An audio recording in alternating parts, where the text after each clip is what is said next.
3 दिन जो बंदा सूरत बकरा की ये आखिरी 2 आयात की तिलावत करता है, इस हदीस के अल्फाज भी यही हैं कि उसके घर से शयातीन और जिन्नात भाग जाते हैं। गोया सूरत बकरा के अंदर पूरे का पूरा तोड़ मौजूद है, जादू का, जिन्नात का।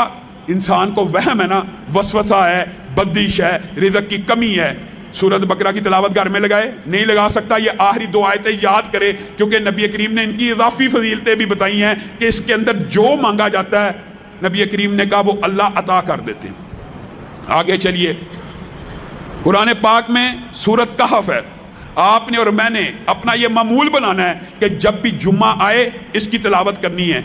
अहदीस में ये बात मिलती है कि सूरत कहफ एक जुम्मे से लेकर दूसरे जुम्मे के माबैन जितने दिन हैं उनको नूर और रोशनी से भर देती है। किसके लिए? जो इसकी तिलावत करता है।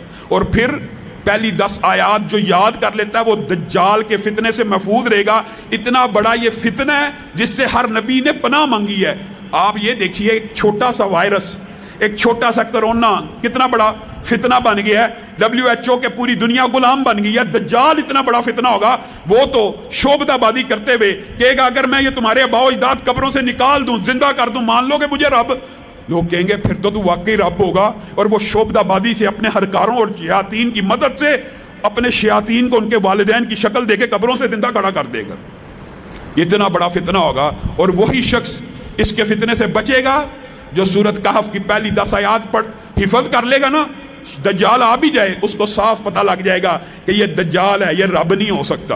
तो आप सब इसकी याद की करने की भी कोशिश करें। और जहाँ तक ताल्लुक है सूरत यासीन का, बाद लोग ये समझते हैं कि सूरत यासीन की कोई फजीलत नबी करीम सल्लल्लाहु अलैहि वसल्लम से मरवी नहीं है। ये बात दुरुस्त है, ज़ईफ़ हदीस है। लेकिन एक सही सनद के साथ सुनन दारमी में अब्दुल्ला इब्न अब्बास का ज़ाती फतवा मौजूद है।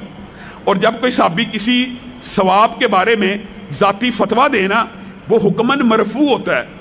इस बात का क्या मतलब है? इस बात का मतलब होता है साहबी अपनी तरफ से किसी सूरत की फजीलत और मनकबत बयान नहीं करता, उसने ला महल्ला यकीनी तौर पे रसूलुल्लाह से सुनी होती है, बस वो इस बात को रसूलुल्लाह से मंसूब नहीं कर रहा, वो खुद बयान करना शुरू हो गया। उसको जिस भी वजह से, उसने क्या वजह कि रसूलुल्लाह की तरफ मंसूब नहीं की, ये अल्लाह जानता है। लेकिन जब अब्दुल्ला इब्न अब्बास कहते हैं कि सूरत यासीन सुबह पढ़ने वाला शाम तक इसकी बरकत और अल्लाह की बरकतों में घिर जाता है, और शाम को पढ़ने वाला सुबह तक अल्लाह की बरकतों में आ जाता है, तो ये हदीस, ये रवायत हुक्मन मरफू हो जाती है। साहबा अपनी तरफ से किसी अमल का फजीलत और अजर सवाब नहीं बयान करते। इसी तरह बाद मुहद्दिसीन ने बीमारियों के हवाले से लोग सवाल करते हैं, जो डिप्रेशन है, जो एंग्जाइटी है, जिस बंदे को नींद नहीं आती, जो बंदा सारी रात बेचैन रहता है, असलाफ ने यह बात बतलाई है उसके लिए बेहतरीन सूरत नबा है।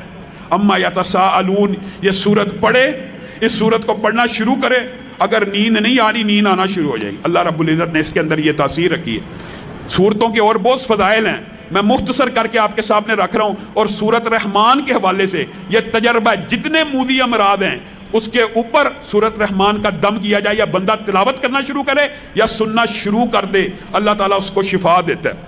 और जो चारों कुल है ना आखिरी, उनमें से कुल या अय्युहल काफिरून अकेले की फजीलत क्या है? एक मरतबा पढ़ना।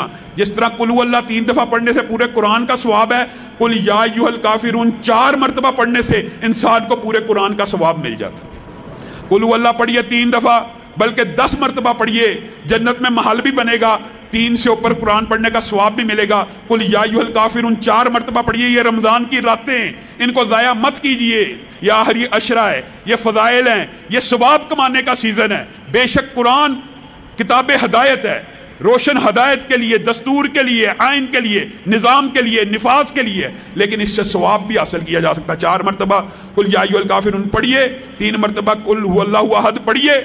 उसके बाद जो आखिरी वो वज़अतैन जिनको कहते हैं, कुल औज़ु बिरब्बिन नास और कुल औज़ु बिरब्बिल फलक, ये बड़े मुजर्रब हैं।